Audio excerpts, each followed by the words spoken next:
Yeah, I think that, I mean, obviously everybody's question was whether we were going to be competitive today, which we weren't in Waco.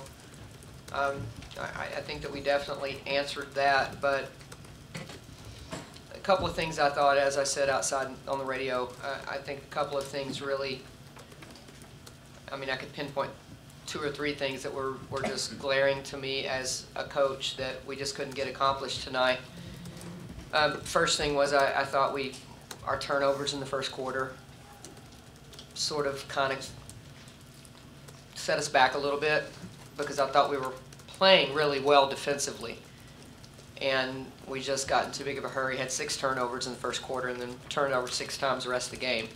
So I thought that was a difference maker for us. And then you can't get away from the rebounding number at all. It was very, very clearly the difference in the game was the fact that there were critical moments that we couldn't get a defensive rebound. You know, Cohen hurt us really, really bad, as did Kalani. And then, you know, you flip that about rebounding and say that we couldn't get any offensive rebounds that could have gotten us some extra possessions. It's a long time since we've only had 6 offensive rebounds in a game, so, you know, credit to them. You know, they were really good on the boards. They were diligent. Saying all of that, I did think that we were competitive, and I thought that these 2 sitting next to me didn't allow our team to give in at any point in timeouts, on the court. They tried to keep our team connected and positive.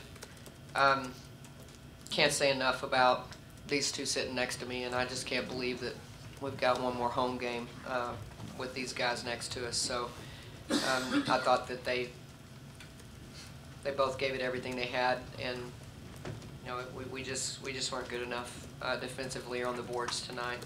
But again, credit to Baylor. They executed things as, you know, well offensively. They got the shots that I think they wanted, and when they didn't, they got a lot of offensive rebounds. So credit to them. Questions? Karen, why is Christy Wallace so effective against this team? Against what? You talking about our team? Yeah, against you guys. She's been effective all year. She averages 12. She got 27 and 24. She had 28 in the last game. She had 20-something against West Virginia. She had 20-something against us. So I think the games that her average is because they've had times that she's not played as many minutes. To be honest with you, I think she's had an unbelievable year for them. I do think that, you know, she's a senior that, just like these 2, she's got a sense of urgency about her, and she has people setting great screens for her that she comes off of and really has an intention to shoot the ball. She makes really good decisions as far as when they get in the half court and she's got certain things run for her. I think she has an intention to go get a bucket. Plays really hard.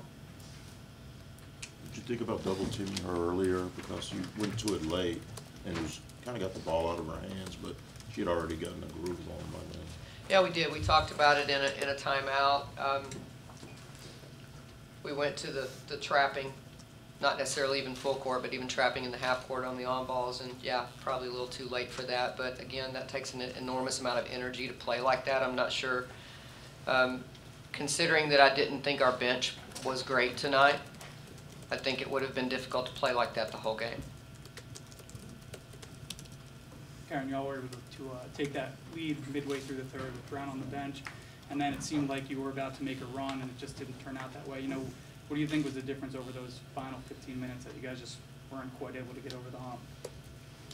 Execution. I mean, I thought they came down and executed. They got Cohen and Wallace in some 2-man games, and got the ball in Wallace's hands, and she executed really well.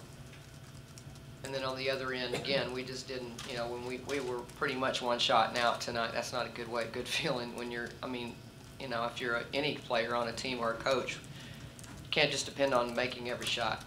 I mean, what we shoot, 50%. You know, if we'd gotten a chance to get some offensive rebounds, it would have been a really good offensive night for us. I mean, obviously both teams scored a lot of points. What's it mean about Brooke to have her career high in points and three-pointers, you know, against the best team that you've seen this year? Well, I mean, I think if you asked her, she wouldn't care.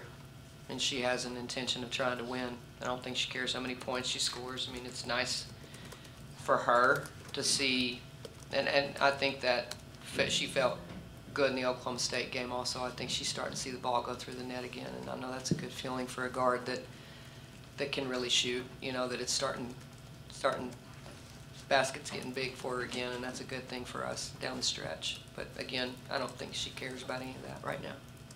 Karen, how impressive is it for them to score 93 points and only make 1 3-point? Yeah, it's pretty good. Yeah. It's pretty good. I think you pick your poison with them. I do. I think that there's been a lot of teams that have zoned them, and that leaves those guys that maybe we made a little uncomfortable in some situations tonight. It leaves them real settled into some. I mean, they're a very good percentage shooting team. If you look at stats, Juicy's been shooting the ball unbelievable. Christie had 5 or 6 threes in their last game. So again, you're picking your poison with them. Brooke, how does it feel? You seem to try and do everything you could to keep you guys in it, but frustrated to come up short against them? Yeah, definitely. But I mean, now it's on to the next game. We have to take this, watch film, and then prepare for the next game. Brooke, do you practice that shot you had at the end of the third quarter, or was that just trying to get it up there close to try to make something? I was just trying to get whatever my team could to get the points, and so we could get back on defense and try to get more points. So. Ariel, how frustrating is it that you score 87 but you don't pull out the win tonight against your #1 rival? I mean, it's frustrating to lose. We don't like to lose. Karen, how do you, I mean, they do this with a lot of teams, but how do you make sure that not, let this one beat you twice, basically, especially with Baylor being 16-0 in conference? How do I? What? I'm sorry. How do you make sure that this loss doesn't beat you twice moving forward? And then only for your team. You know, honestly, I think a lot of that comes with maturity, big picture, being able to understand the big picture of what we're trying to get accomplished. And again, these two sitting next to me, I don't see them allowing us to drown in our sorrows or whatever it is you want to call it. I mean, first of all, we can maybe recollect last year, and we'll be ready to go. I mean, we still have a lot to play for. I mean, if you look at the seedings, I didn't see what the reveal said tonight, but we're in a position to have I think, to host and to, that's very important to our team, and we're in a position to get I think, a very good seed in the NCAA tournament, and these next 2 games will be a big factor in whether we can hang on to the place that we're probably in right now. So, and again, we've got 1 game at Iowa State, and then we come home for senior night, and you know, that'll be an emotional night, I'm sure, but our team will run through a wall for these guys. You just as soon not see Baylor anymore. I mean, obviously it's in postseason play. Yeah. It probably means we're at a pretty, Right. either we're in a championship game or the Final Four probably, so I wouldn't have a problem with that at all. Karen, y'all want to be one of those elite teams. We seem like you're very close, but what does it take to fully be at that level? That's tough to answer because I think we are. I have a hard time saying that we're not. And we've gotten beat by really good teams, and I don't know what you define as elite. I think we're an elite team. Maybe I'm missing something. Other questions? Coach, you got some pretty good minutes from Rilla tonight. How do you think she did against Baylor's big front court? I thought Rilla did okay. Every night, every moment like this is a really good teaching moment for her. We as a collective whole, we're not good enough defensively. I think that's pretty clear when we give up 93 points. But she's learning, as all the young players are. All right, Karen, obviously, you are an elite program nationally with your rank number 6. You come in a big game like this. What's missing is championships. What's missing is the Big 12 trophy. Yep. How frustrating is that for you at this point with where you've been able to get the program back to? And what's it going to take to beat Baylor to win that title? You know, I'm not as frustrated. I mean, again, we put ourselves in the situation that we were in because we lost at TCU, and that's no disrespect to TCU at all. They played a great game, and they outplayed us the day that we played them, but I do think that we put ourselves in that situation that we were behind the 8 ball from that game forward because of how good Baylor is. And I think our team knew that, and I think everybody else knew it. So I think if I could answer that question, I think this is going to be like this from this point forward. I think what we have to do is put ourselves in a situation where it becomes, you know, who wins at home, those kind of things. And we didn't put ourselves in that situation because we lost at TCU. That's the one that I can promise you that if you asked our team right now, which one could you get back?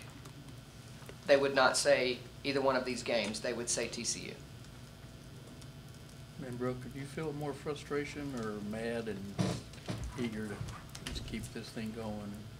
I think as a competitor, like, you never want to lose, so of course we're Right. frustrated. But, I mean, at this point, we can't, like Coach said, we can't drown in our sorrows. We got to move on to the next game and move on to the next day, and we'll see them again.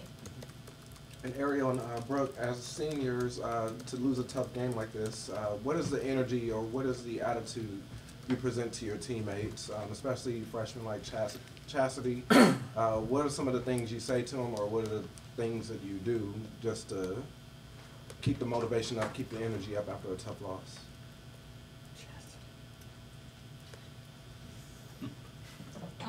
I mean, we just gotta stay positive because they're looking to us. We're the seniors, and so we can't like just walk in there like, man, we should have did this. We should have did this. Okay, what we gonna come in there and what can we do better? What can we do better for next game? And we just gotta focus on that. It's just details.